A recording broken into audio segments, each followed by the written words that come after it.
Cool.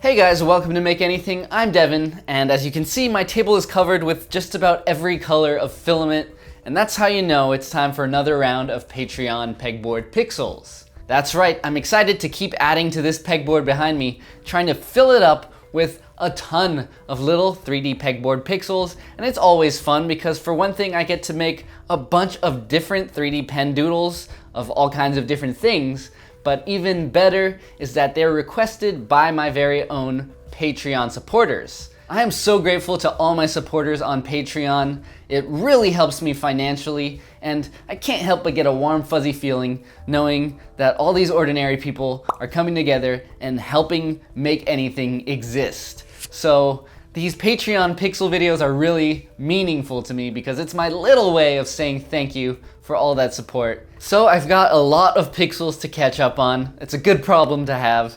And we're gonna start with the largest one for Oliver, my latest Board of Trustees member. He gets 2 big pixels, and we'll work our way down until we get every last one of them.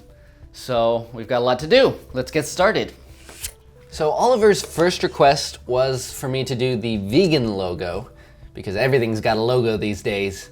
And I'm gonna start out by tracing a lens cap to get the right circle diameter. I'm gonna trace it all out with pencil first. At this point, I've decided that that's fair game because it's gonna make the pixel look better, so why not? Also, because the logo is relatively simple for the size of this pixel, I decided I would invert the colors, have the logo itself be white, and then I'll give it some kind of a patterned background to make it more visually interesting.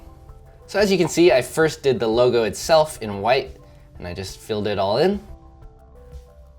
Then I went ahead and outlined all of that with this nice emerald green, and I'm gonna go ahead and trace the whole thing, and then I'll fill the rest in with vertical strokes. So there's the basic logo, but like I said, I wanted to add a little more visual interest, so I'm gonna fill the whole background with these little tiny leaves in a lighter green color, and I'm trying to make them look kind of random but evenly spaced at the same time. So I'll go ahead and fill that all in. And then I decided to go over the logo itself one more time to have that be the thing that's in the foreground, and also just to make the lines a bit cleaner. So in this case, I went over everything more slowly, which gives me thicker lines and will give me a more solid looking logo. Here's the end result, and I think it turned out great. The background was a bit of an experiment, but I would call it a success.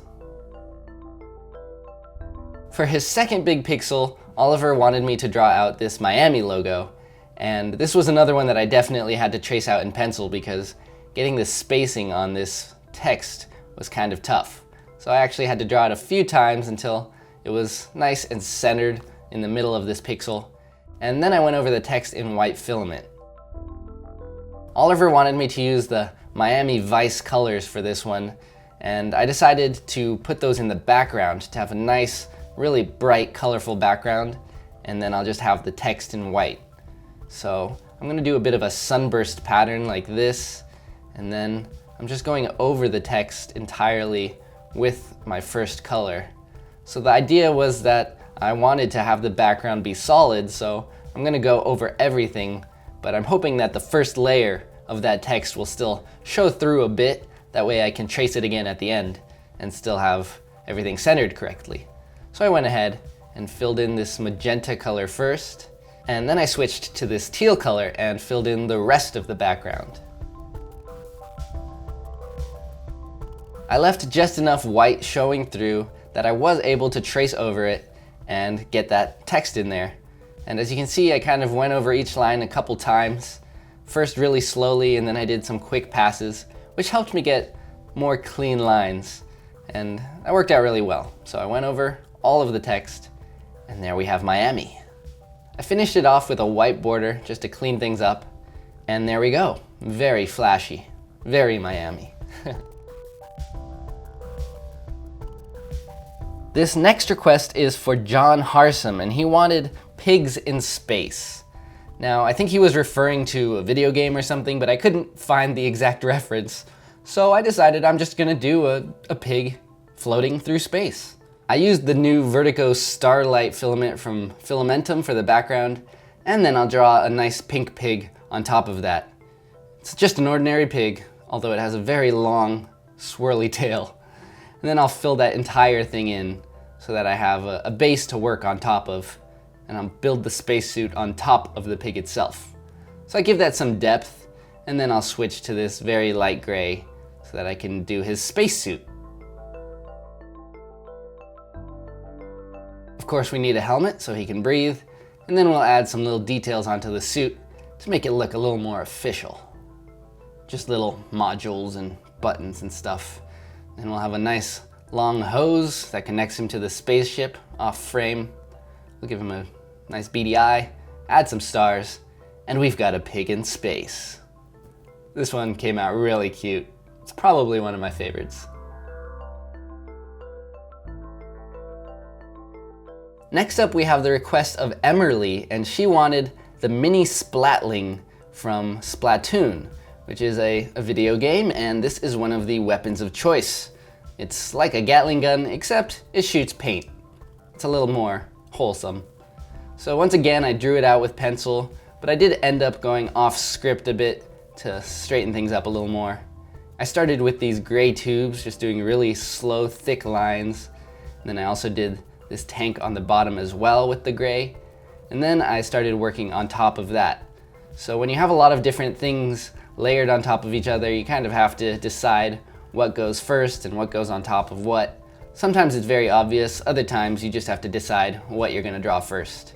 In this case, it made sense to do the gray first and then do all the little purple and pink accessories on top of that.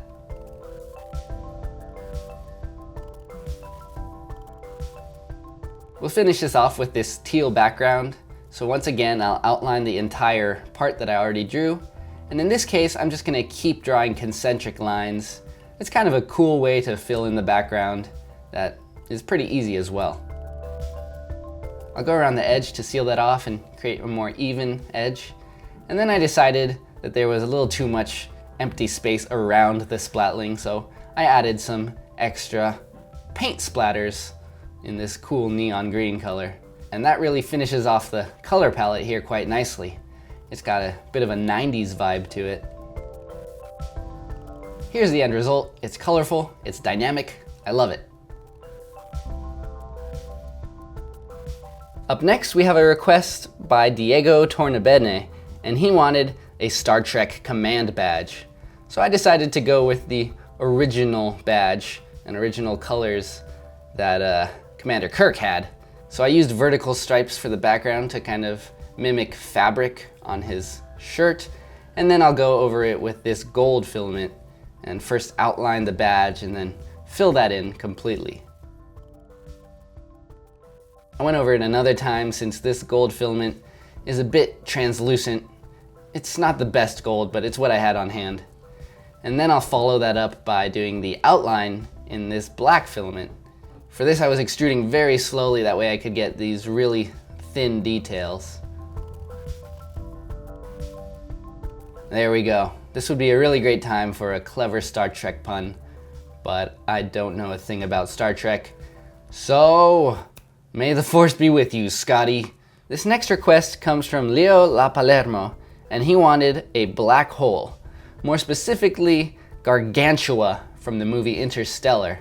So I went ahead and traced it out to get my spacing all right, and then I went and filled the whole background using this Vertigo Galaxy filament to give it that galaxy look. And here I used that concentric filling technique again. In this case, it kind of mimics the warping of space-time, so I think it's especially appropriate for this one.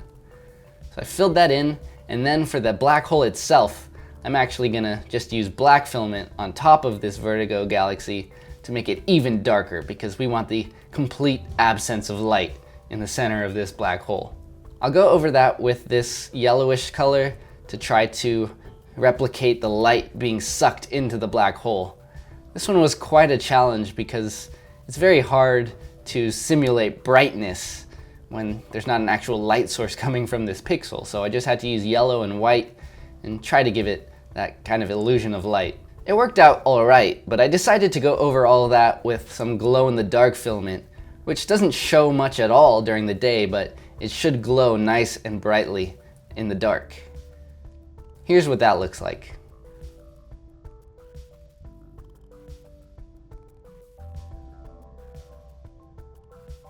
So those were all the larger pixels that were requested by my board of trustees and gold members. Now I'm gonna go ahead and zoom through the smaller ones. Martian Daddy asked for this Shibu Inu with a cute New Year's hat. Sean Flynn wanted this Micro Galaxy. Kenneth asked for a monochrome Batman face. And Owen Arias wanted the New York Yankees logo. Here's a great snowy owl for Game Neek. And Matthias Mayer wanted a black and white cat. Zoe Vovos asked for the one ring to rule them all. And for Chiara, it's a plate of spaghetti without meatballs, Italian style. Jonathan Timms wanted this World Scout Jamboree T-Bear. Thomas Wirgau wanted this Texas flag with his initials. For Tor Magne, it's the Rune Fullhelm from old school RuneScape, rest in peace. And for Benjamin Leguenic, it's this Ermine from the flag of Brittany. Savannah asked for the logo from the anime Fairy Tail, and Tomos Williams got a 3D printer printing his initials. For Rebecca, it's a crested duck with this fuzzy ball on its head, and then Tony got a koala. Isabel Blackwood asked for Saturn in the Bi Pride colors, and for Zach Santiana, it's the Sigil of the Starks from Game of Thrones. Mithun Chandran got Gramp, the combined initials of all his friends, and Kirsten got this Nutella jar with a cute face. For Michael Kim, and for Rai Bautista, this goldfish. Tomas Kianika wanted this golden diamond, and Chris Walsh got a brown lionhead rabbit. Josh Linney asked for a silver cogwheel. Here's a dog for Wilmot CF68, and a penguin for Lisa. Neil Sani asked for the letter N in Morse code. Kitty and Delta asked me to draw this logo from their comic. Anna Bixok requested this giant bowl of Swedish meatballs. For Kaz, it's a Pac-Man logo. Stephen Wu asked for this rod of Asclepius. And Felix the Catalyst wanted his daughter's name, Six. For Scott Jackson, we've got this yellow 6-axis robot. Lastly, there's a couple more pixels that I drew during a live stream, but since those don't get too many views and weren't filmed properly, I'm gonna show those again. So for Jaron Jittinger, there's this band logo for The Periphery. And for Ron Hunt, it's the logo for his YouTube channel, Ron's Place. DIY Wild wanted the logo for Hello Internet, and Green Dog Blue asked for this Cyndaquil. For Anshul, it's a classic Mega Man. And Jax asked for this tree frog with headphones. For Ilya, it's this SR-71 fighter jet. And Ron asked for a Santa Claus. Here's a WT fork for Andrew K. And for Neo Hop, it's Neo from The Matrix. Megan M asked for a one-line elephant. And finally, Alex asked for this Dalek from Doctor Who. So those are all the new additions, and now it's the super satisfying part of putting them all up on the pegboard. They fit in great and just keep adding to the collective awesomeness of this pegboard.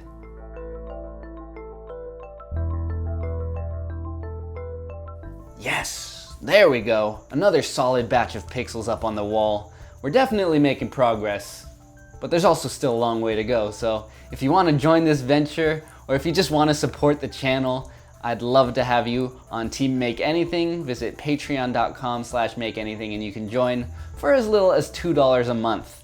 If you can afford it, it's really appreciated, and all those little pledges really add up. And of course, a huge thanks to Board of Trustees members like Giovanni and Emily and Oliver, who really make a big impact on what I'm able to do with this channel. Alright, fun stuff as always. I'm definitely looking forward to what you guys request in the future, and I'm sure we'll be back very soon with another episode of Patreon Pegboard Pixels. Just get creative, but go easy on me, you know? I can only fit so much on a little square. Some of you guys are just crazy. Stay inspired.